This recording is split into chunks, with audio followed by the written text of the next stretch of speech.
Sepasang nada di bawah langit desa.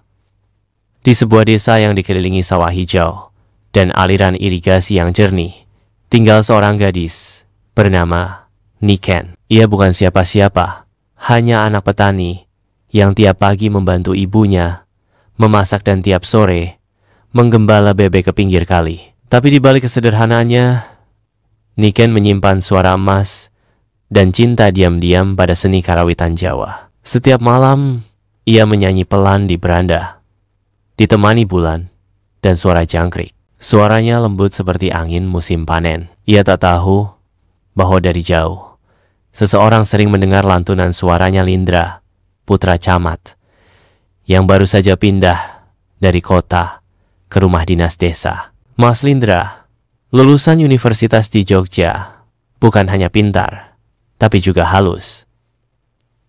Ia mencintai budaya Jawa dan sering memainkan gitar sendirian di kamar. Suatu malam, saat sedang berjalan mencari angin, Lindra mendengar suara tembang dari rumah kecil di ujung jalan. Suara itu menghentikan langkahnya. Esok harinya, ia menelusuri arah suara dan bertemu Niken yang sedang menyapu halaman. Wajahnya sederhana, tapi bersih dan bercahaya. Lindra menyapa, dan Niken hanya menunduk malu. Suaramu tadi malam indah sekali, kata Lindra. Niken gugup. Maaf mas, saya tak bermaksud mengganggu. Bukan gangguan, jawab Lindra. Itu hadiah. Hari-hari berikutnya, Lindra sering mampir. Ia membawa gitar dan mereka mulai berlatih bersama. Niken menyanyi, Lindra mengiringi. Diam-diam, benih cinta tumbuh di antara irama dan pandangan mata yang tak sengaja bertemu. Namun, cinta mereka tak semudah nada yang mengalun. Ibunda Lindra menolak mentah-mentah saat tahu putranya dekat dengan gadis desa. Kau calon pemimpin, masak menikah dengan anak buruh tani, ucap ibunya dengan dingin. Lindra tak menjawab, tapi Niken tahu. Ia perlahan menjauh. Ia tak ingin jadi alasan perpecahan antara ibu dan anak. Selama berminggu-minggu, ia tak lagi bernyanyi.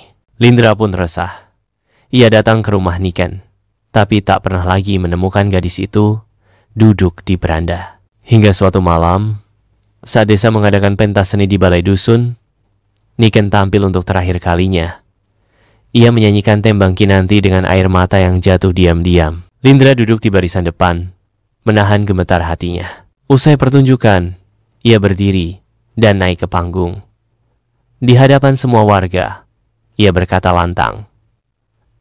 Suara Niken bukan hanya mengisi ruang kosong, tapi juga mengisi jiwaku. Kalau ada yang bilang anak pejabat tak boleh jatuh cinta pada anak desa, maka aku lebih memilih suara hatiku. Suasana hening, lalu tepuk tangan bergemuruh. Ibunda Lindra akhirnya luluh melihat mata anaknya penuh ketulusan. Ia menghampiri Niken dan menggenggam tangannya. Kalau kamu bisa menjaga hatinya dengan suara seindah itu, jaga dia seumur hidupmu, bisiknya pelan. Beberapa bulan kemudian, sawah kembali hijau. Tapi kini, suara gamelan dan tawa bahagia terdengar dari rumah Niken. Di pelaminan sederhana, Niken duduk bersanding dengan Lindra, suaminya. Tak lagi sebagai anak pejabat dan anak desa, tapi sebagai sepasang nada yang telah menemukan harmoni. Tamat.